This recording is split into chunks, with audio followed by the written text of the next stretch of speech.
Hi, everybody. International Master David Pruss here.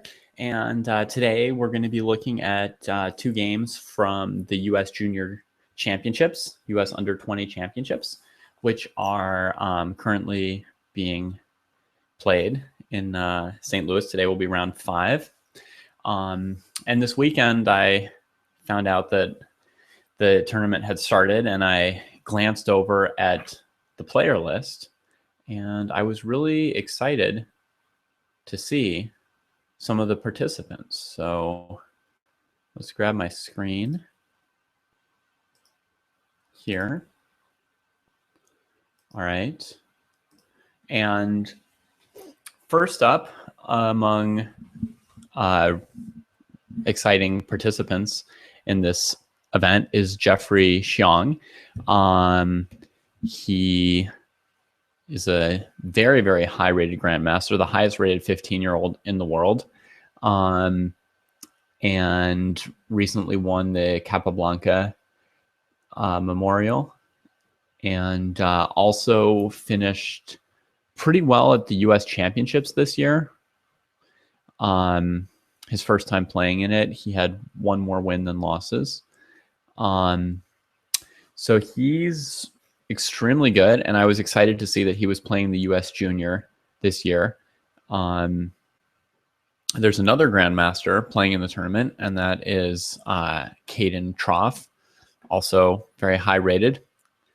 Not quite as little a kid as Jeffrey. And then another player that I was really excited to see was playing is Ruifeng Li.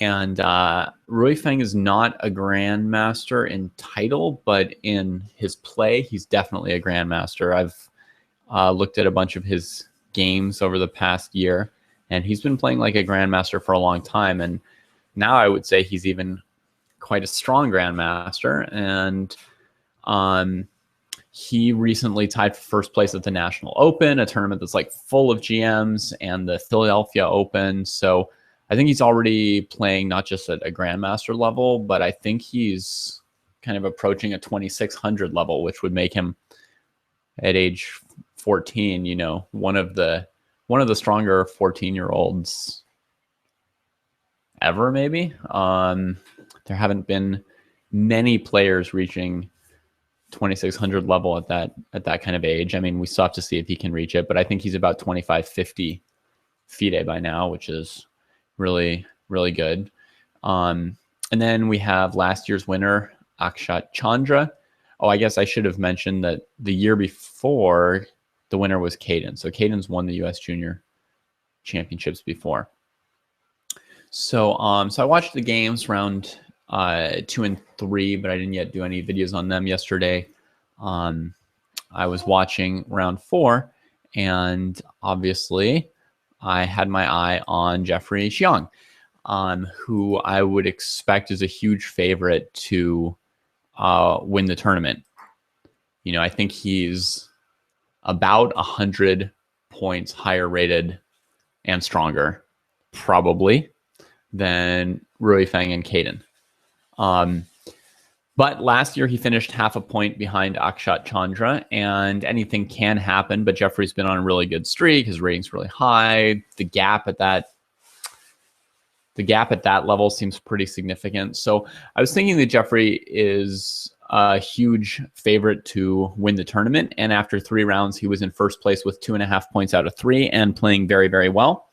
And so he came into this round 4 game against Alexander Ostrovskiy. Now, Ostrovskiy, I'll have to scroll down a little bit because he is not one of the rating favorites this year. Here we have the youngest participant in the tournament, A Wonder Liang, who's an IM.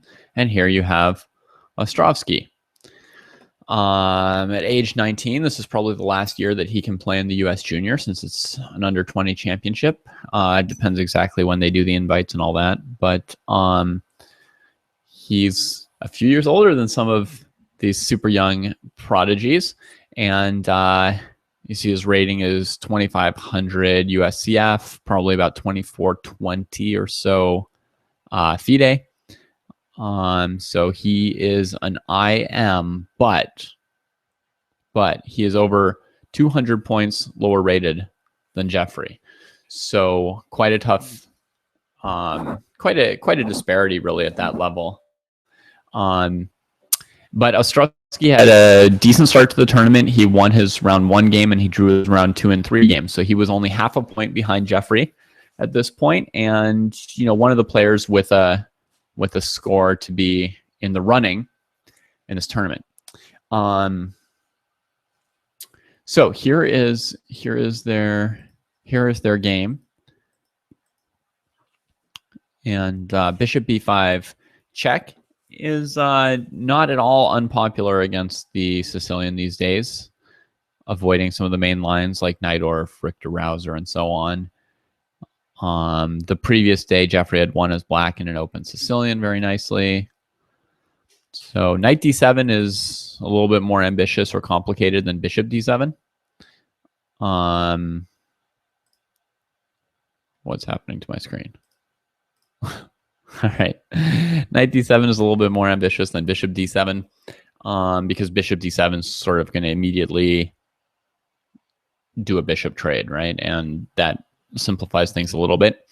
Here, black is instead trying to get the bishop pair when white trades on d7, but black's going to have to spend time on a move like a6 to force that. I guess we can't left click anymore, huh? Okay.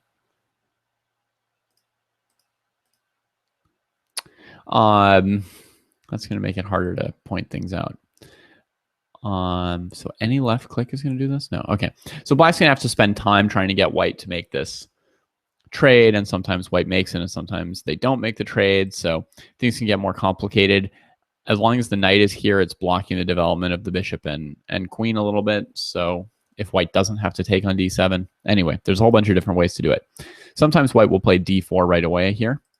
But in this game, white plays castles, and after a6, preserves the bishop. And this is a super weird looking move because most beginners are taught not to block their d pawn with the bishop on d3 when they're learning e4, e5 openings at the very beginning of their learning curve with chess. Despite that, this bishop d3 move has suddenly become a kind of main line. And when I was looking at this U.S. what's it called? The Chess Kid Online National Invitational Championships. When I was commenting on that about a month ago, some of the players were playing this, and I was realizing that this is an opening that Magnus Carlsen has played sometimes, and that for this next generation of kids, it's like this is normal opening theory now to play a move like this, even though it looks kind of shocking. So anyway, if this move looks weird and horrible to you, then you're probably older than 10 like me, and you grew up without this being opening theory. But it is now, and there's some games you can check out by GMs if you want to get a sense for what this is leading to. But basically, the main idea, as we're going to see in a move or so here from white, is to play c3, tuck the bishop on c2, and then effectively you have kind of a Ruy Lopez once you play d4.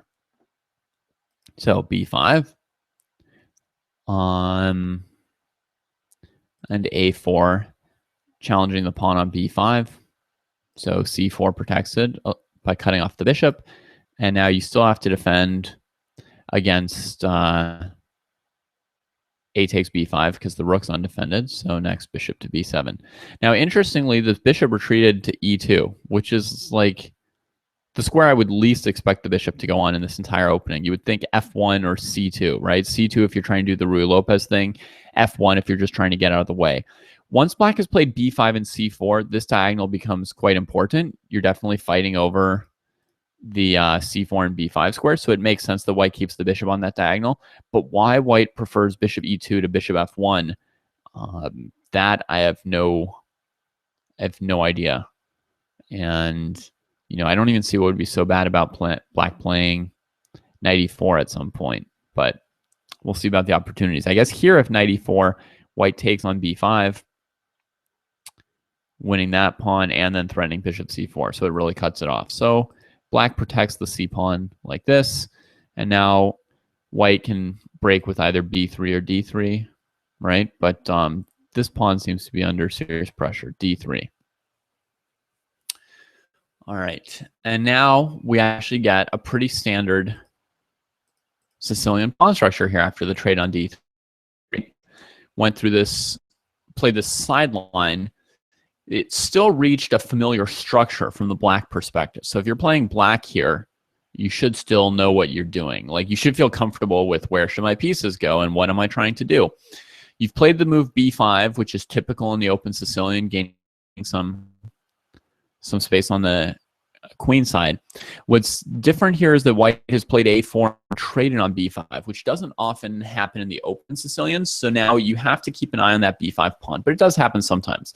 The other difference is that white has a pawn on c3 instead of a knight on c3. This may, a lot of the time in the Sicilian, your counterplay is along the c file. So having a pawn here blocking the c file is going to reduce black's counterplay unless black finds a chance to play like b4 and trade and give white an isolated pawn on the queen side, which you would think would be kind of like a main desire for black. And look what happens in the game. Black develops the queen to defend b5, and the queen also defends b4, so b4 could be the next move by black. And Ostrovskiy immediately plays this interesting move, b4, preventing b4 by black, and making the pawn on c3 a weak backward pawn on the open c file. It's also locking down the pawn on b5 so that he can attack it. Now, because this game goes well for white, the question we have to ask ourselves is whether or not b4 would have been an interesting alternative for black here right away before white plays b4, because effectively this was black's only chance to play this move pretty much. So, you know, one option would be for white to take the pawn, and then the question is how weak or strong are these doubled pawns? The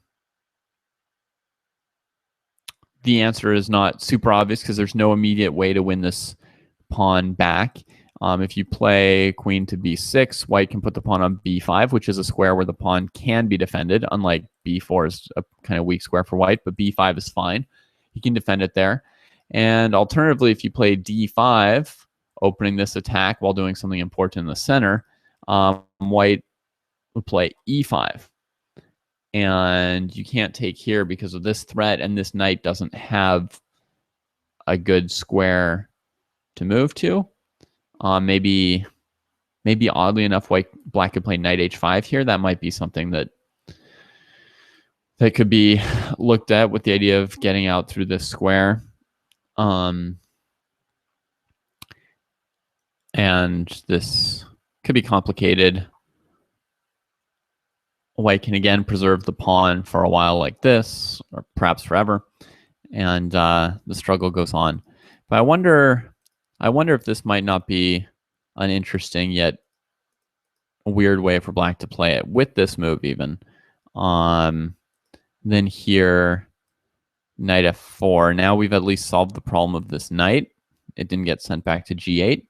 White has kept their extra pawn, but this central configuration is kind of nice for black in that this pawn is isolated and a little bit sensitive, and this pawn is strong. So this might be a totally playable pawn down position for black, or it might be bad. It seems like an interesting question to ask to figure out the course of the game. Anyway, after queen b6, Ostrovskiy plays b4. And I believe this turns out to be an extremely good move. So what happens is he's like planning to gang up on this, and he's planning to be able to defend this pawn here on c3. And the key part, I think, is his ability to defend the pawn on c3 really easily with his bishop. And then it's hard for black to counterattack that pawn, apparently. So just look how the game goes after like one or two moves. e5. We're going to come back and look at an alternative to e5. Okay, but just look at e5. Queen e2. Targeting the pawn on b5. And now there's only one way to defend that pawn. And now knight b3 gets played. And this is a very, very strong maneuver by Ostrovskiy. When I saw this, I thought that he had definitely gotten an opening advantage, because the follow-up is coming here, and the bishop seems not to be able to avoid the trade because of the pawn on b5, which means white's going to grab the bishop pair. So black defends b5 in extra time, since he's about to lose one of the defenders. White trades that off and then just defends c3 with the bishop.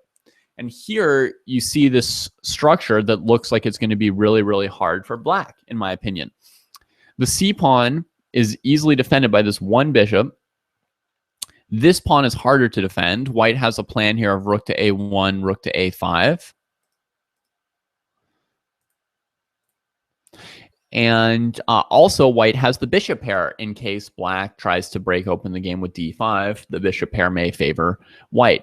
So looking at these two weaknesses on the queen side, the two weaknesses, the black one seems much more important than the white one, and it seems like black would be the one in trouble here. Okay, so let's go back a moment and see why Jeffrey chose to play e5 on this move versus something else. Let's say that you played the most naive possible move and you just castle, right? Just like, well, there's nothing too critical going on at this exact moment. I'll castle and develop my rook. You know, maybe rook to c8 next. Depends what white does. So why would he not have played this move? Well, my guess is that he was concerned about the move knight d4, since his move was e5. So let's look at that. And since this is his main weakness. So knight to b5. So now the threat from white is basically to put the knight on b5, I would think, because from there, the knight will defend c3. You could take on... You couldn't really take... Well, you might in some lines be able to take with the bishop, but you'd have to calculate bishop takes b5, e5, attacking the knight that defends the bishop, and then bishop takes d7 and pawn takes d4. And it would be very messy. So my first thought would be that white's kind of threatening knight b5. So what's black going to do about it? Well, one option is this move, bishop c6. But this looks very risky to me after knight b3. One threat is knight to a5, which would be really painful. And another idea is to trade this at some point and bring the other knight to d4, along with bishop to d2 to defend the c pawn. So this looks difficult. Doesn't seem to be any adequate way to defend that. So let's say, what if black tries to attack c3? If white plays this exciting move, it looks like he's got a terrible bishop and a terrible pawn. But if white just plays like this b5 pawn really looks like a problem. This pawn structure might be more familiar to people with this pawn back on e3 and this pawn up on d5. That would be like a Queen's Gambit pawn structure, right? Where white would try and keep the pawn on c3 to keep the bishop blocked. But the counterattack on this pawn is one of the main ideas there as well. And here, I just don't see black being able to adequately deal with this attack. So I think this is really... This seems like the crux of black's problem. If they had any way out of this, it would have to be something exciting and fairly immediate, like this, with or without the rook c8 move.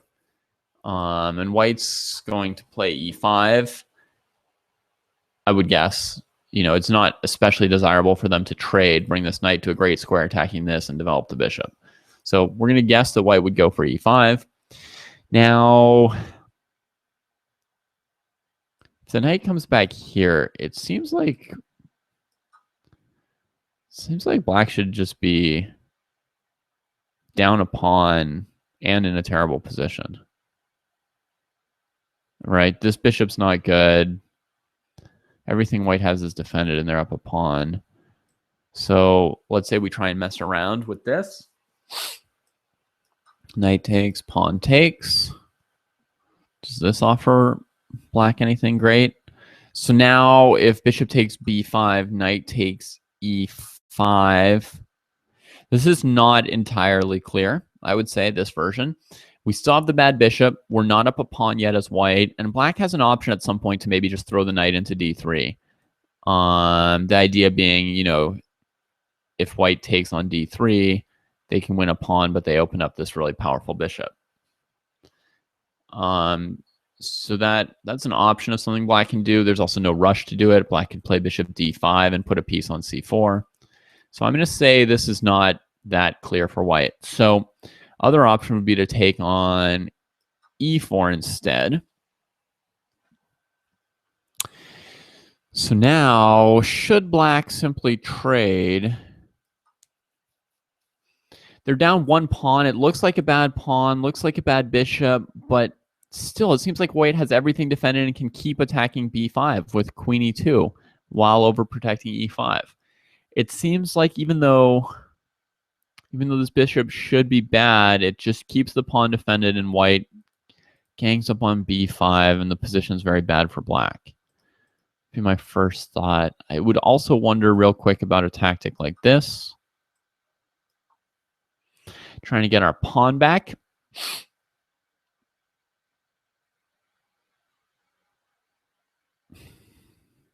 It seems unlikely to work, right? So if this bishop saves itself, I can take here. This bishop saves itself, I can take here. But maybe the only way to refute this for white is this move. And then my point would be knight takes queen e2.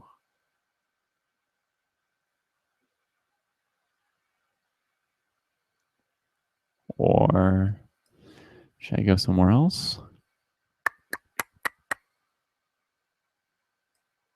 Okay, queen e2. If rook takes c6, knight takes c6, and white comes out ahead on material after they take on b2. So I guess this would be the only way here.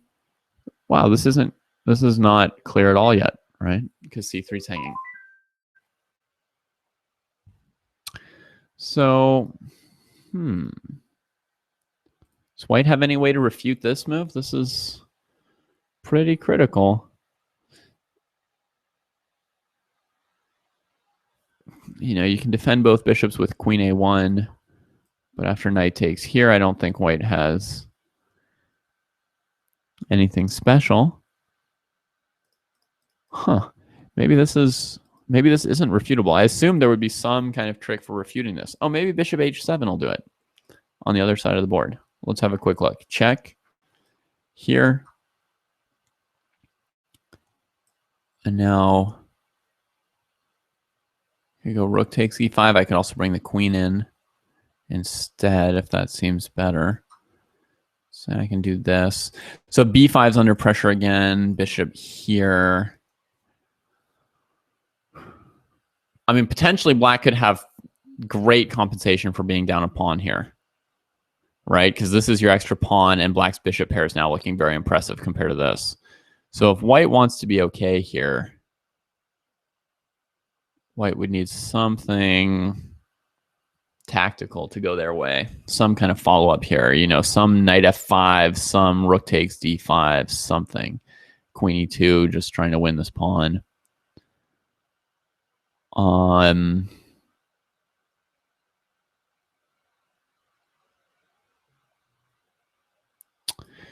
It's hard to imagine that this is actually going to work for white.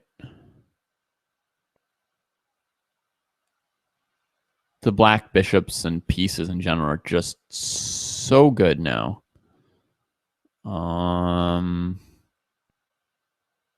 If knight f5, this probably gets out of it pretty easily, leaving white with a bunch of hanging pieces. Similarly, I think on queen e2, this move should be pretty good.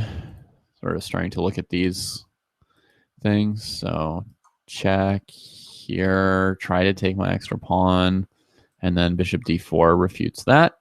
Tactically, white loses a piece. So yeah, I don't know. This might be an option for black to have played with this d5 move and knight e4.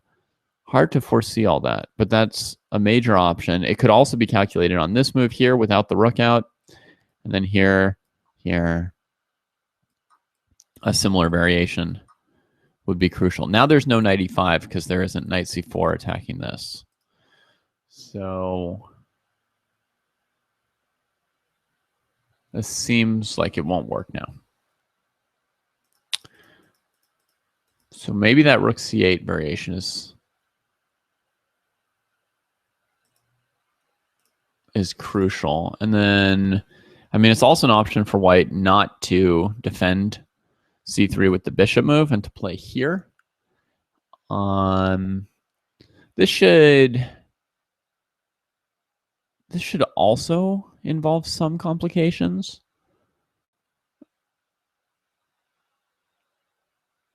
It's like still, I guess still d5 is a candidate move here, and still taking a knight takes.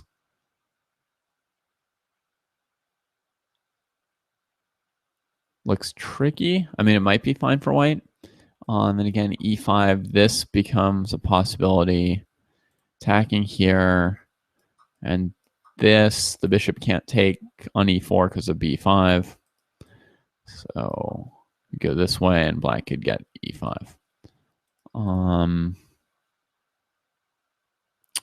So I guess another option would be to now play this and not take on e4.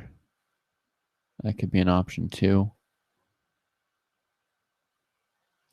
Might be an option in the other variation that I didn't mention before as we were playing it. Rook c8. So we had bishop b2, d5, e5 here. Perhaps in this position, knight b5, right, would lead to that. Oh, but the reason that's not exciting is because of knight takes e5. Yeah. So an interesting possibility for Jeffrey might have been to castle and then play rook c8 and d5. It feels like d5 is the move black wants to play here more than the move e5. And I'm sure he played e5 mainly because he felt compelled around tactical options to deal with knight d4. So he plays this, queen e2, bishop c6, knight b3. And knight a5 is coming so fast and he's not yet castled. So it's hard for him to play a move like d5, right? When he hasn't castled and white's going to take on e5. Show you what I mean. Right? In general, this would be super desirable for black positionally. But tactically, there would have to be some concern about white taking this pawn on e5. And now, you know, yes, you could play knight c3, and technically white can't take on these squares yet because knight e2 is check. But after, let's say, queen g4 or queen h5, either of these moves, it looks like black's about to lose, right? Knight e5, queen g7 should be winning for white. Castles, loses a piece here. So, yeah. And queen h5 was probably also winning. So, you know, all he could come up with at this point was defending b5. And now he's locked into this position, which I think is really, really bad for him.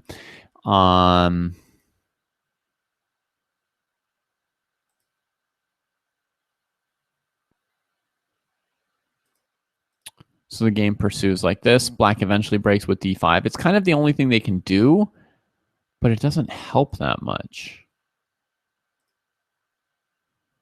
If knight d5 here,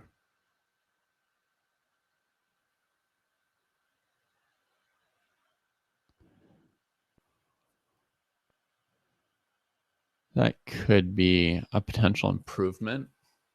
During the game, I expected queen d5. I forget what I didn't like about knight d5. What could be the problem? The problem is probably not bishop e4 because of knight f6. Although then the e5 pawn, I mean, could this possibly be a problem? 5, there's queen here and rook. So White can't take on e5. And next move, black can play e4. So this looks totally good for black. Basically, it looks good for black because the pressure on b5 has been relieved. White's given up the bishop pair. And white's pieces aren't really like putting that much pressure on black's weaknesses right away. So it's not bishop e4. That would not be the problem here. Similarly, one other variation is that this move is probably nothing after just e4. Then oops, sorry. What do I do here? I was thinking knight e4, knight c3, but that would hang this. So here takes. Queen takes. Queen has to defend this piece. Queen has to defend this piece. Yeah. So knight e3. Well, down a pawn again, and they have to cover this. Okay, so it's a possible move here. Huh.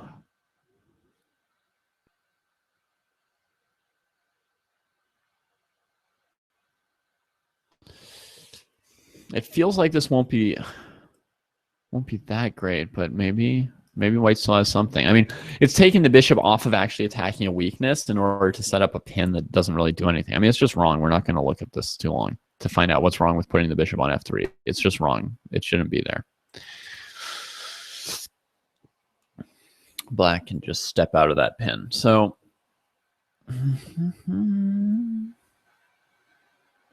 what is wrong with this? Play queen e4.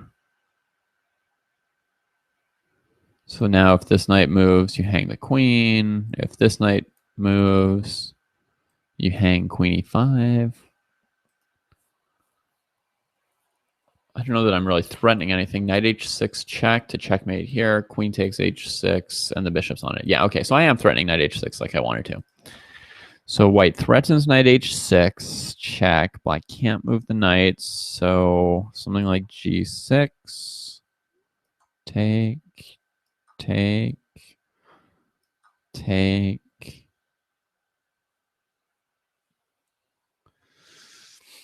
And white's up a pawn. Okay. Maybe this would be the reason that black didn't take with the knight. I definitely didn't see that the other day when I played through this, so I wonder why I assumed black would take with the queen. Well, be that as it may, I think this is the problem for black. Let's move here. Don't see any good defense to queen takes h6. So Jeffrey took with the queen. And now Ostrovskiy just retreats his knight, which is cool. I mean, looking at this position, black's pieces aren't doing much.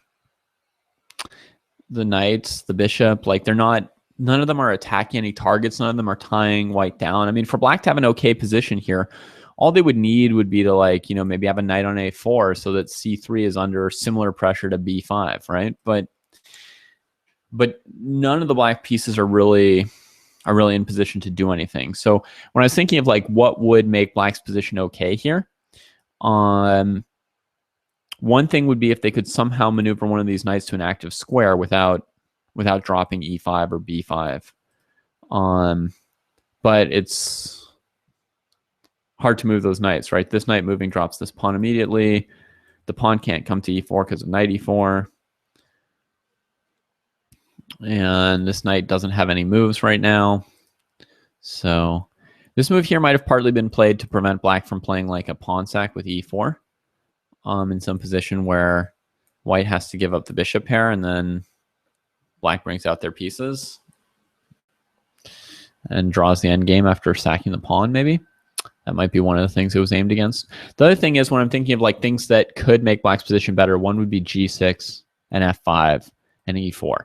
That would cover the light square weaknesses better, and it would give this bishop options to go to g7 at some point. So I think this would be like one of the ideal things that could happen to black here, or for black, or by black.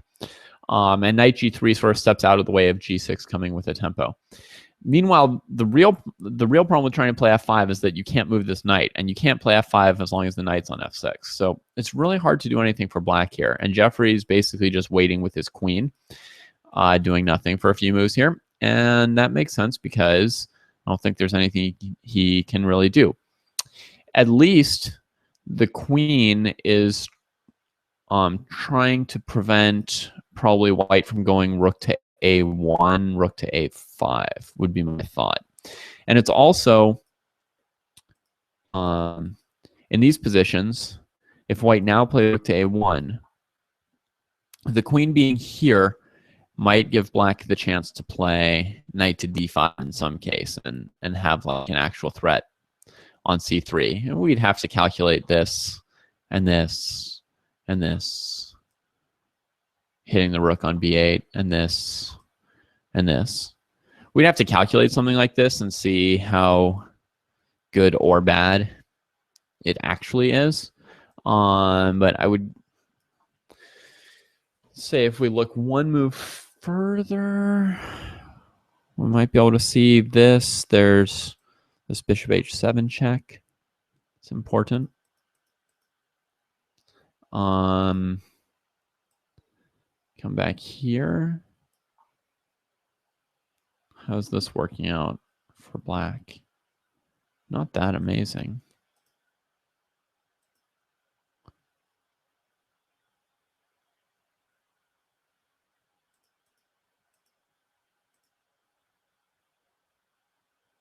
Maybe black could play g6 instead of knight f6 here and not sack the pawn.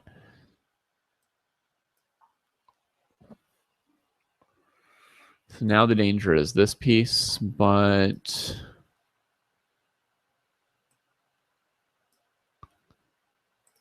I don't know if he can chase him off. c4 is another option. But then this knight can just move. So, for example, knight f6 attacking the queen. Also knight b4 possible. Attacking this piece.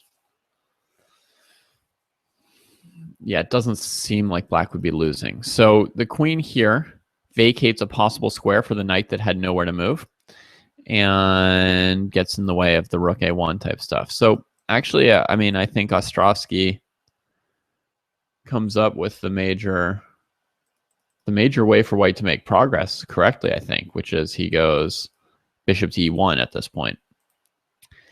And basically he's offering a queen trade with the idea that that'll then free him up to either play rook a1, rook a5, or just continue this endgame with the bishop pair and the weakness on b5, even if he doesn't win it right away. I'm not sure that Jeffrey had anything better than just trading queens here, though. He kept the queens on, I guess, under the general premise that when your position's bad, you try and keep it more complicated rather than simpler or less complicated. But after rook to a1, it's not really that complicated. His position's getting worse here as white gets active with the rook. Takes the open file, puts more pressure on b5. And the knight on f6 finally is a new square. Defending b5, a square where it does anything active, so it hasn't really improved much in my estimation. And also importantly, this sequence of moves allows white a way to improve their position right away with c4. It's because of this rook attacking the queen. So black can't take, and this allows white to turn the backward c3 pawn into the protected passer on c5, which also frees up this bishop to find more active play in the near future. So this is pretty dire from the black perspective. I have no idea what they could or should do from this position. Ostrovskiy simply improves his worst piece, the knight on g3, brings it over to c3, adding pressure to b5. And at this point, Xiong is pretty much in like desperation mode because all the positional advantages are against him. The bishop pair, the weakness on b5, the strong passed pawn on c5, and the general passivity of his pieces that remains. So the one thing that the c pawn square, he makes use of it to try and hold b5 a little bit longer. But now white is emphasizing his activity, and that is both an attack on f7, g6, and the possible use of the a file here with the queen backing up the rook. So black probably doesn't really have any plausible move here. If they wanted to avoid the immediate threat of losing g6, then the only move to do that would be king to g7.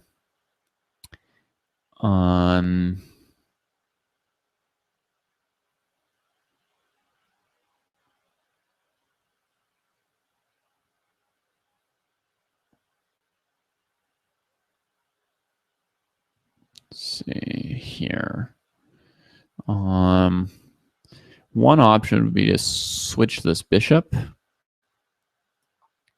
to d5 and just attack the f7 pawn. Who could defend it? Queen to e8, pretty much.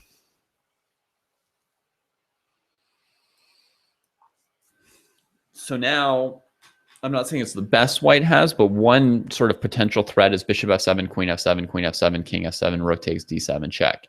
It wins a pawn and transposes into an endgame that looks pretty much won. This knight can't move because that'll hang f7. Rook d8 might avoid losing material for a move, but it really feels like we're close to the end, doesn't it? That's really, really passive to get. So Xiong played a desperation move here. I mean, he just sacked a knight on c5, and after takes, plays b4 for a little counterplay with the b pawn. But the thing is, this pawn is only equally strong to this pawn. So really, his compensation for white's extra light squared bishop is this e pawn, which isn't going anywhere or doing anything. So this is pretty much resignable here. He played a few more moves. Ostrovskiy, very calm, just gets rid of the back rank mate before proceeding. And then activates his pieces more.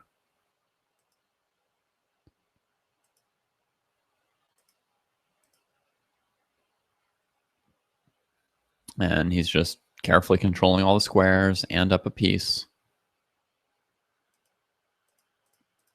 And finally here, Xiong resigned. The final thing is that white's going to play rook b6 to reduce the threat of this b pawn. And that's the really nice thing about this maneuver he just did with rook to a6 is like, you know, if he just keeps this pawn from queening, that should be the end of things. So rook a6 already prepares the idea of possibly playing rook b6. And it also coordinates with bishop c4 to attack these points. Jeffrey, I mean, he's down a piece, but trying to trade queens. The reason is he's trying to eliminate the blockade of his b pawn because that's his only counterplay. But after rook b6, it's really not going to be any counterplay. And you can see that with their extra piece, white can play knight c3 or bishop d3 or bishop a2, and they've got this pawn covered. So that was quite the upset. That was a surprise to me watching that game. And as white's position got better and better, I was like, is Jeffrey actually going to lose a game? Because I really assumed that he would win the tournament and not lose games. So an excellent reminder that results in chess are not foregone conclusions. And it's not just like, oh, this guy's good, this guy's okay, this guy's really good, blah, blah, blah. And that just picks all the results. You know, you actually play the games. You don't just check the ratings and then mark the results based on that. So that was exciting, and I would say an excellently played game by Ostrovskiy, like absolutely excellent. So here he is now in first place in the tournament with 3 points out of 4, 2 wins, 2 draws, and he's already played Jeffrey, the top seed, and himself super well. That game was his best game so far, but it's a very inspiring game, and if he keeps playing well from that game onwards, Jeffrey is going to need some help from someone else really good to get him back in the hunt for first place. So speaking of someone else really good, the other I really have my eye on, as I mentioned, is Ruifeng Li. And Ruifeng started the tournament with 3 draws. So that might seem not that promising for somebody who should be a favorite for winning the tournament. But in the first 3 rounds, he played against the top 3 seeds, I believe, other than himself. So he played against Caden already, and he played against Jeffrey. So, I mean, drawing with Caden and Jeffrey, those are not bad results for him. And I think his final draw was against Akshat, the defending champion, if I'm remembering that right. So 3 draws to start with, not that bad for Ruifeng. And so I was also expecting that in round 4, he would pick up his first win and perhaps roll through 6 straight wins from there on and fulfill, the streak that he was on and the promise that he seemed to have, and compete for first place in the tournament. But I was in for another little bit of a surprise here because Ruifeng was given a tough game by Nicolas Checa. Again, one of the lower rated players in this tournament. The tournament doesn't go lower than 2,400 FIDE pretty much. So Nicolas Checa, youngster, 14 years old, 2,500 USCF, 2,410 or so FIDE. And here he is playing white against Ruifeng Li.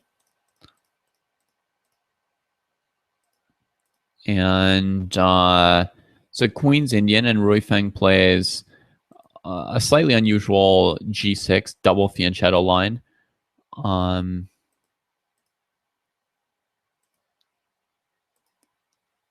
And keeping the bishop pair here. When you've got a pawn on G3, you sometimes don't see people play bishop G5 because the bishop can't retreat as well. But here there seems to be nothing wrong with bringing the bishop to F4 in response to H6. And this is a tricky move. You would think that white wants to win control over E4, and you would be right. And one of the normal ways to do that is you play the move knight C3. But then black gets kind of what I consider to be a pretty decent position with knight E4. And this is a pretty good version of the double fianchetto defense against D4. You get a knight trade, which both relieves your slightly cramped position and opens the diagonal of the bishop, which your knight was stuck blocking. So, and at the moment, you're really preventing E4. So then, you get something like here, here, here, castle. And then black can usually play with like a quick C5 and get an acceptable position. So instead, Nicolas plays queen C2, starting to control E4. And what I've seen people sometimes do here against this is play a move like bishop to E4. And, that may even have been the best move here, preventing white from gaining control over E4. So you play this move, then they move their queen. In this case, I think the move might be queen to B3. Sometimes it's queen C1. This might be the move that's annoying. So now, if you simply castle, black plays knight C3. Now they're threatening to win the bishop pair from you, and when you retreat, they play queen C2, and they get control over E4.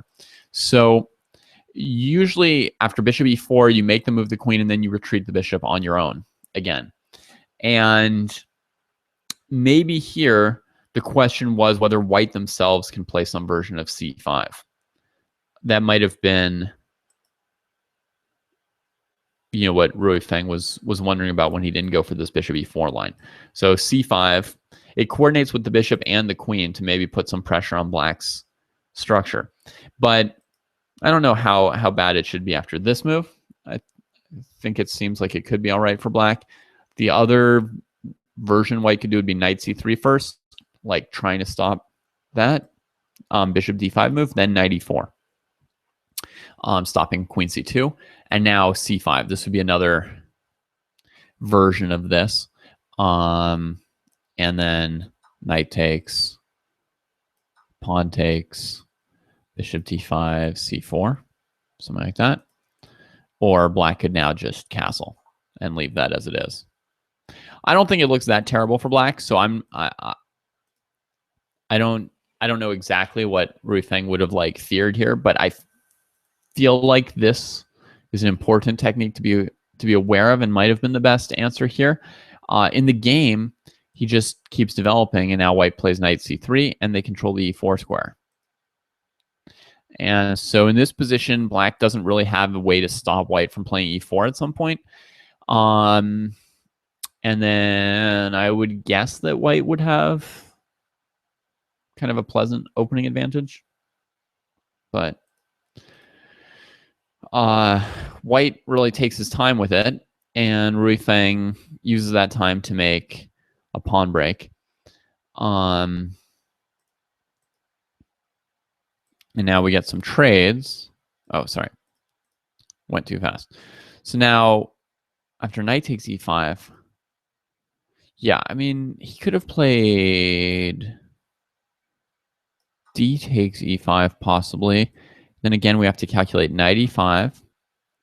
If knight takes e5, bishop b7 is up a pawn for white. So bishop g2, and then knight takes d7. And it seems like, again, white wins a pawn here. In the game, he takes with the knight, and then after knight e5, he again just loses a pawn to knight takes g6. King takes. So this move e5 effectively just loses a pawn. No wonder Nicola was really taking his time with rook to e1, instead of like rushing to play e4 and d5 or something of that sort. I guess once he plays e4, he would block his bishop, and then e5 becomes playable for black, although not like good. Just saying he could play it. I'm not saying it would be great. And then maybe bishop to c1 for white.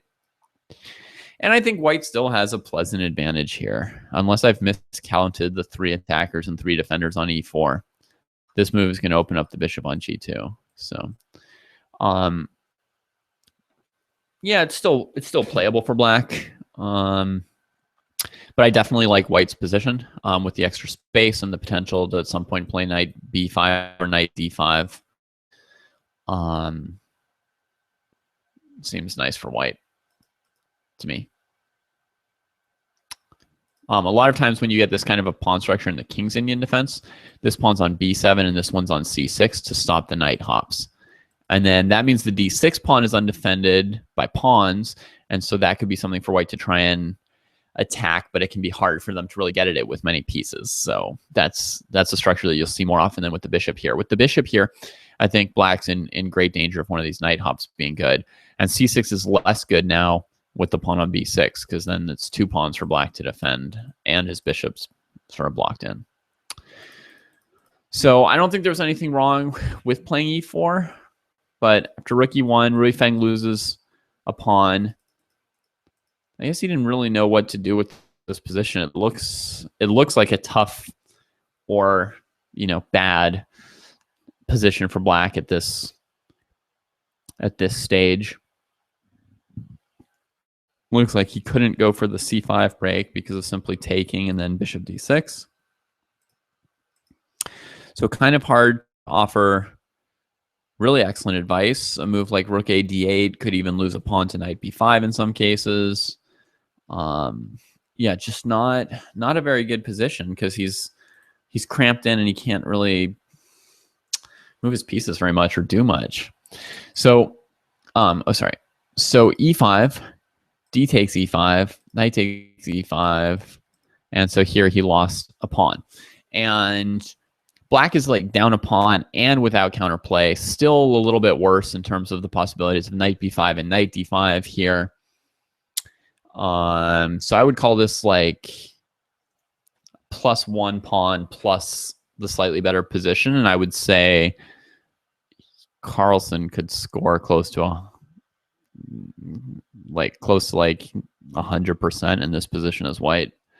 So it looks like Rui Feng is in big trouble this game. But one of the more impressive skills that Rui Feng possesses, from my experience of looking at games and playing against him, is that he doesn't lose even when he has a lost position. That, as you might be thinking, that's like a really excellent skill to just never lose, right? And indeed, it is.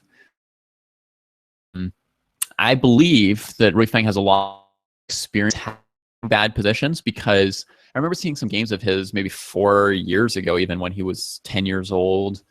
And he was playing, I think he has a history from when he was really young of playing bad openings. I believe that against like the Sicilian, he was playing e4, c5, queen e2. And yeah, systems of that quality. So I believe that his trajectory and his training of learning chess over the years, that means when he's in a bad position, he's not like, oh no, it's a bad position, what am I going to do? It's just normal. He's been there 1,000 times, and he's not going to lose because of it. So yeah, I'm trying to save this position as black is amazing. I mean, taking off the queens, that's certainly nice for white. They're looking to just emphasize their nice positional advantage in the endgame. It was very alert of Checa to not worry about bishop b2 as counterplay, because after knight c7, he's the one who's going to come out way ahead here with this square collapsing. And it might even be better to take on d6 with his rook than his bishop, would be my guess, because it'll let this rook out also and start looking at all these weaknesses. So, here, potentially the next move is actually rook d6 instead of knight e6 or anything else, but I'm not sure because that would get tactical. So I can't promise it, but another option from here would be to play. Yeah, I really want to put the rook on d6, not bishop d6, even though bishop d6 wins a second pawn and attacks the rook and defends the knight. Play knight b5 here. Even allowing this pawn just because I so much want this rook coming in here. And then the knight's attacked and has to come over here probably. And then rook to b1 looks potentially good. Maybe rook c2 is a decent defense. I could play here. I could play bishop takes h6, annoying him from this side. I mean, white's up at least 2 pawns in this position, I think, and comfortably winning, and all his pieces are active. So I think very, very good judgment to be willing to just say, yeah, you can take b2. I've calculated something. You don't avoid your opponent's counterplay by avoiding like every possible variation that you have to calculate. You have to be willing to make some trades to pursue your winning ways. So after queen d5, Rui Feng plays g5. Checa keeps his bishop. And knight e5, b3, just defending. And defending f2. Yeah, this is interesting, this choice that Rui Feng makes here. I mean, trading off on c3. I think this maybe comes out to be a really good choice.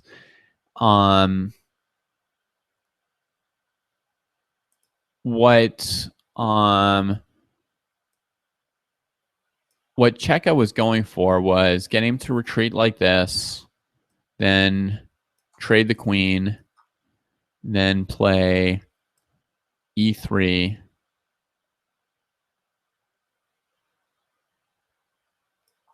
And now black's gonna have to deal with these like hops throughout the endgame, in addition to being down this pawn. So it seems really grisly to defend against those knight hops forever. That black queenside pawn structure is just risky. So instead, he gives up his bishop, which in theory, in this kind of semi-open position, the bishop should be a little bit better than the knight. And now he should suffer with an extra disadvantage of rook and bishop against rook and knight. which, as Fischer demonstrated in his games, for example, like the rook and bishop just happen to coordinate a bit better than the rook and knight, and this represents an extra advantage in this endgame.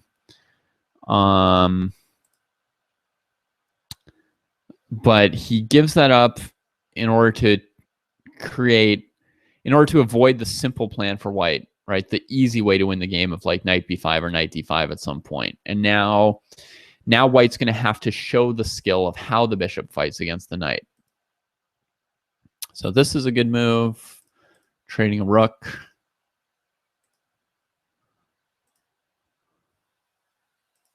All right. So we get this endgame. White is comfortably up. Pawn, his bishop is perfectly good, perfectly well placed to win the battle against the knight. And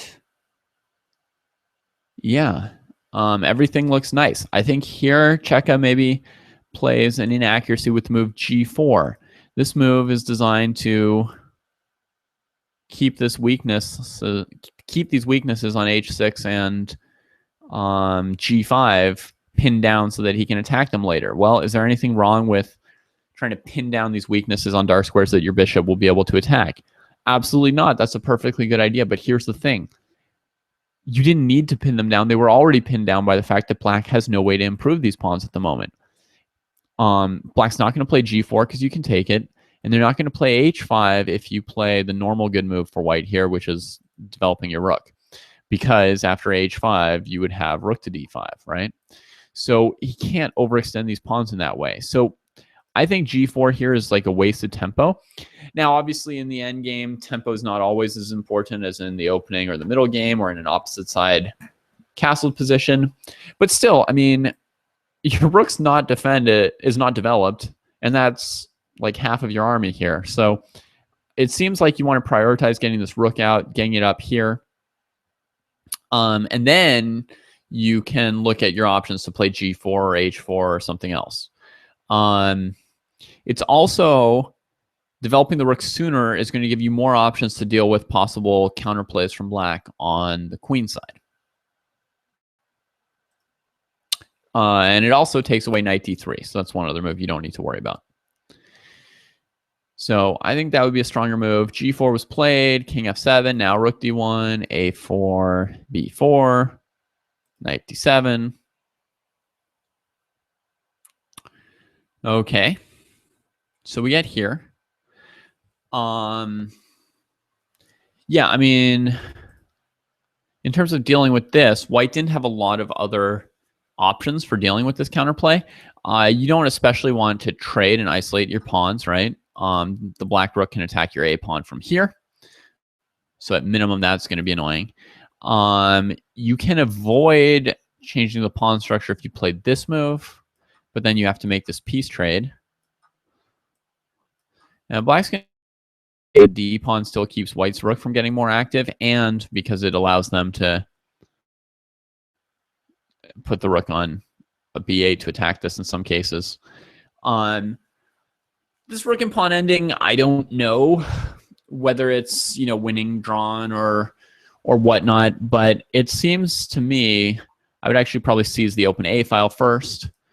It seems to me like there's some chance for black to draw it, and as white, I would prefer not to trade the bishop for knight into a straight rook and pawn ending, given how good white's position is here.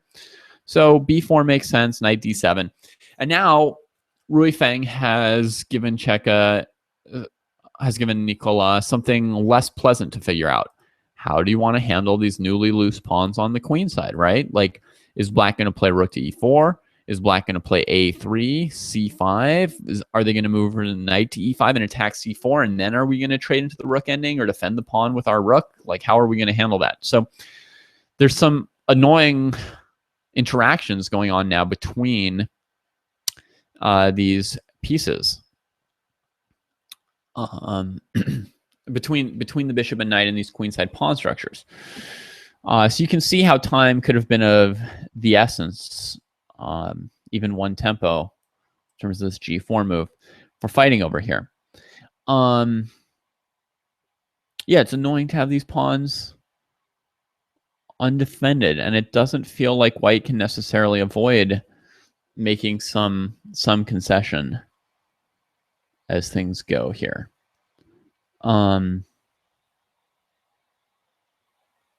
Yeah. One option would be to play h4, striking on this side of the board since we've spent a move on g4, at least like do something over here. Definitely it allows knight e5 attacking these pawns and takes.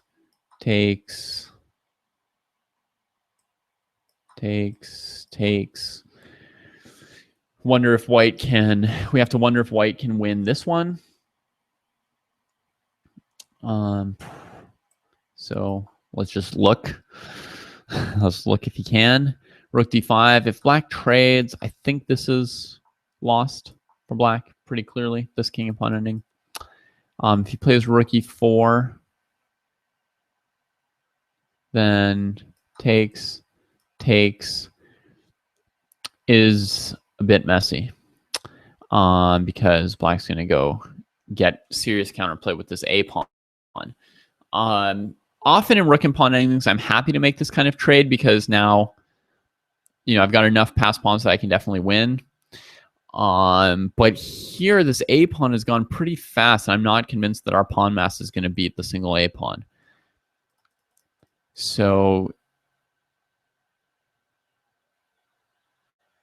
that might mean that you don't even want to play rook d5 here because of this move, and you might prefer king f3, stopping the counterplay. Now you have to win this endgame based on either rook h1 or rook here, or rook d5 at some point. But it seems like white might be able to expect to win this, this rook endgame. I would say between this, and this, it looks like enough tools for white to bully black into a lost endgame. So this would have definitely been an option. The reason I don't suggest black taking is because now white targets h6, which is like a greater weakness, and white's pawn mass becomes stronger. But, you know, perhaps we need to, again, calculate before just doing that. Before just, you know, sort of assuming something about that. And this move is really annoying. Yep, now that I'm calculating it, I definitely see that. Right? Serious counterplay for black. Really no way to hold the queen side together. So like these pawns are in serious trouble, and this is annoying. If bishop d4, black can just play c5 at any point, and they still get in. So, you know, you could try and hold the queen side like this.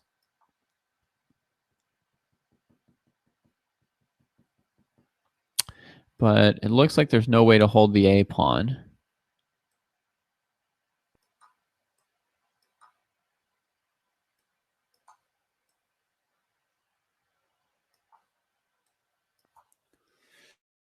But you might be able to win this race.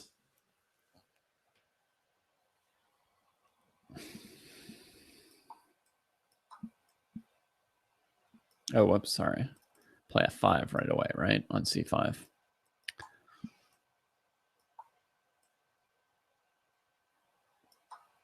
Now take.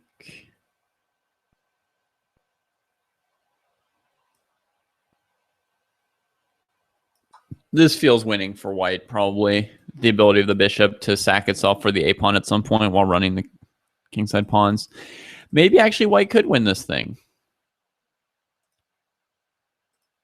But, you know, black could also delay their counterplay by a move. Or sorry, here, play king to g6 before going rook a2.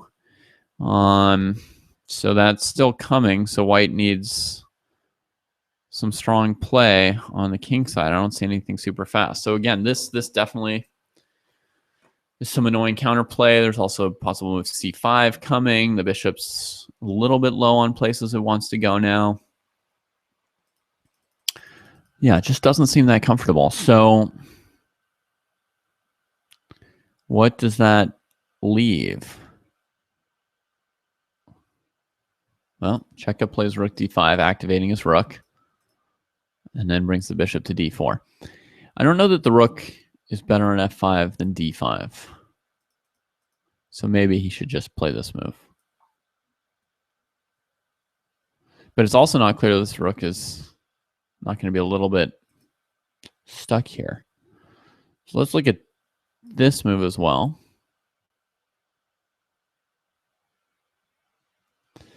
With the idea of rook d3. Does black have enough counterplay with rook e4?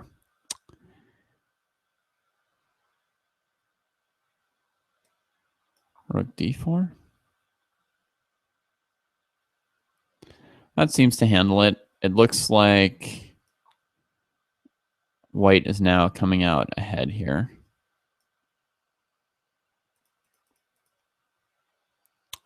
And if he'd taken here, how would this have been? It would have been this tactic.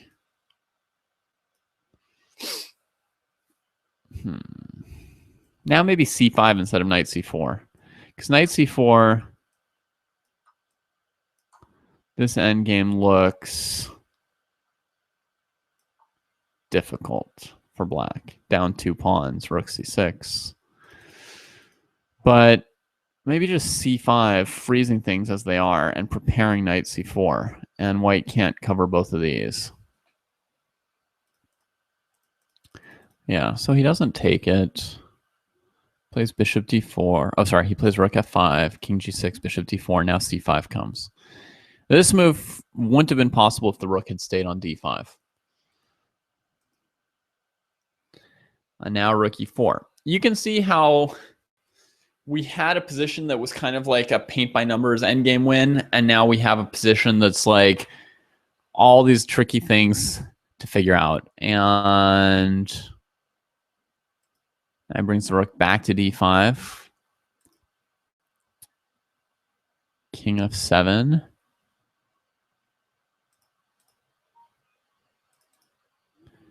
How about this move here?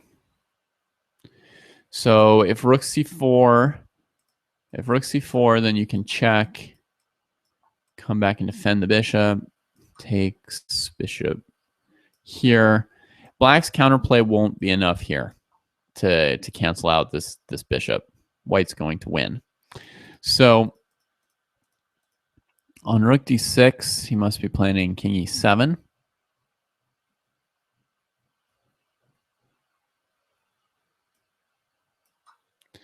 Pawn takes, rook c4.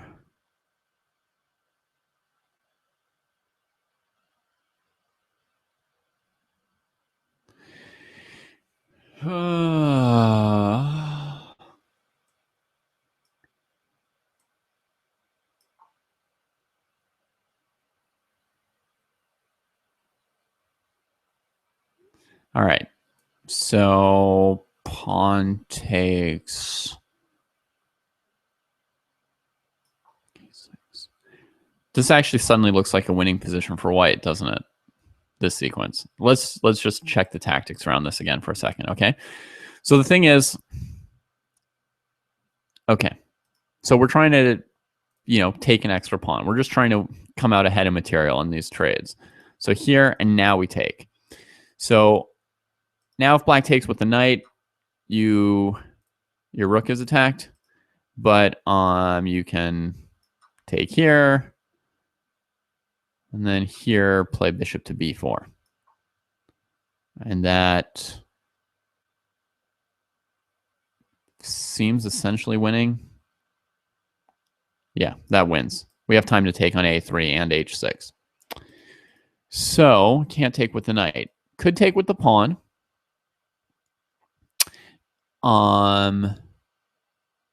Now there's a choice between here and here, going after this pawn.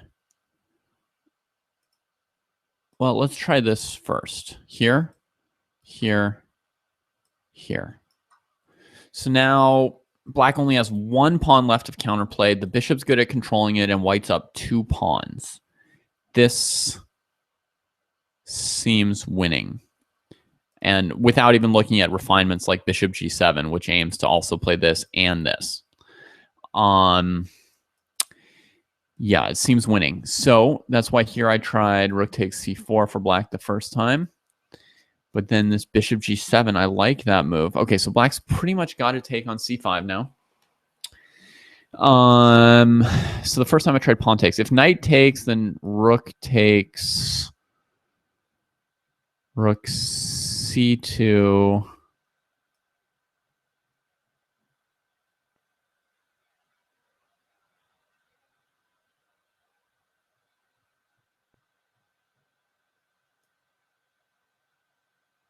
Huh.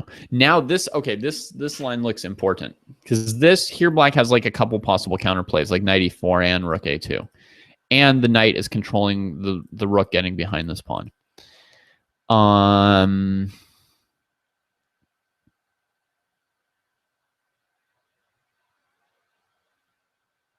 Okay, so rook to b5.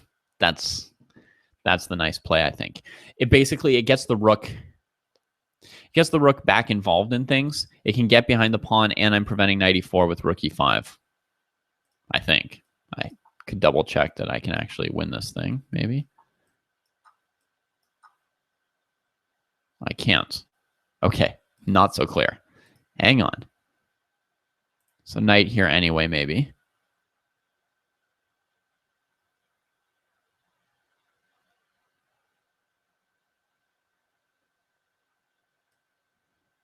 Check here. Maybe I try taking these. So now if rook f2, king g1, I'm going to guess that loses. I'm going to look at knight f2 first. A rook f5, king g6, rook f2, and white wins. Okay, so back to rook f2, king g1, rook here.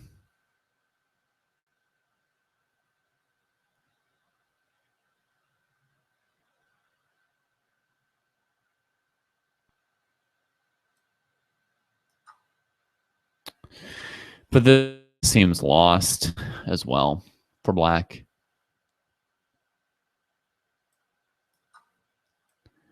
And you don't even have rook f3 because of rook f5. Okay, so rook b5. Yeah, my guess would be that white's still winning here. It was tricky, but you know, I can get behind here, and I want to start taking these pawns soon. Knight d3 instead of... Sure. I just think white's going to have enough now. He's going to lose this pawn and this pawn, but win this pawn. And then 3 against 1. It feels like the shape of a win here.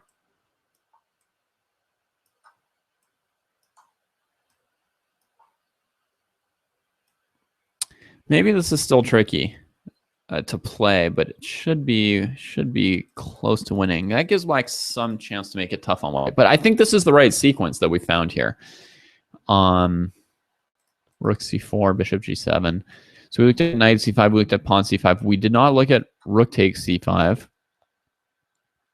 But I think white probably has a simple solution to that with this move, rook d3. Just going for rook takes a3. If I play rook takes a3, it's game over. But if you play rook a5,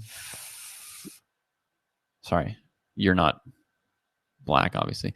But taking here, so now I can't trap the bishop because the knight's hanging. I can't play king f7. So something like knight e5 probably allows bishop g5 check. So knight c5, bishop g5 check. Knight f6, just bishop g7, getting back on the long diagonal. And I'm going to say that white's winning these endgames here. So I think this might be the key tactical moment for where white could have kept this within range of a win, would have been rook d6. In the game, he took on c5 first. Rook takes c4. Now, still rook d6 would be the move that would be really interesting to me. But he tried c6. Rook takes c6. Okay. So he sacks the pawn on purpose because now his bishop isn't going to get a square taken away by the pawn on c5. And he grabs control of this pawn. It seems very clever. e6, rook retreats. And he's kept his extra pawn so far. I can see why white would choose this option. He's maintained his extra pawn, and he hasn't given black any amazing counterplay. So far, kind of so good. But I think he may have missed his chance to kind of put things away with rook takes d6. So things continue. Black has this strong knight on c4. And white ends up having trouble fighting on the queen side here with his king not centralized. And eventually gives counterplay anyway. Let's see. So here. Right. So rook d3 would be repeating the position. He played rook c1. He could have also tried bishop to b4 here. That also makes sense. I would expect b5, rook a6 coming anyway.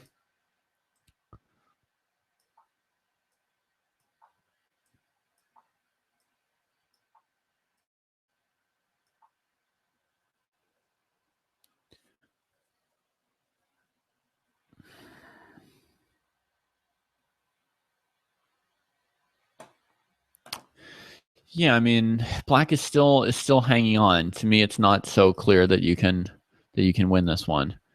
So he goes after this, but now black has serious counterplay with that b pawn. And by now, rook to b2 is a strong enough move. So this attack on the queen side doesn't, on the king side doesn't quite cut it here. The bishop is locked out. He has to sack a pawn to get it, but that means now there's a... If he tries to consolidate this endgame and just cover the queen side with his king, this could be winning if the black pawn were still on g5, but with the passed pawn, there's really no hope of winning this endgame. So white plays rook c1, and now black basically has plenty of counterplay. They just trade off all the pawns. And Ruifang holds another amazing draw, and it's not even that obvious where Nicola could have ever won that game, despite the fact that, if you remember, he lost a pawn